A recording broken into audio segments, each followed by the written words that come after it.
Sons of Valor is based on the premise that we're in a generational conflict in the Middle East. 9/11 happened 20 years ago, and we now have the second generation of warriors fighting in a conflict that began when they weren't born. That brought us to that what if question. Well, if that's the case, where are we now?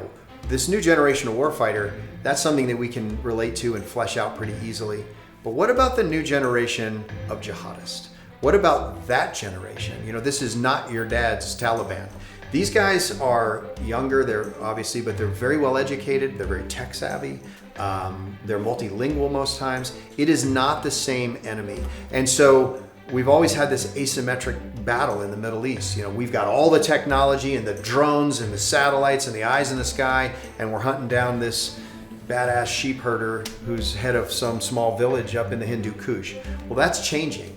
And we thought it'd be really interesting to tackle that. What if that asymmetry got a little more balanced? What if the bad guys found a way to correct some of that asymmetry and get their hands on some of this technology and turn it against us? What would that look like? What would our response be? And it put our protagonists, our heroes, in a situation where for a good portion of the book, they're trying to play catch up. Right.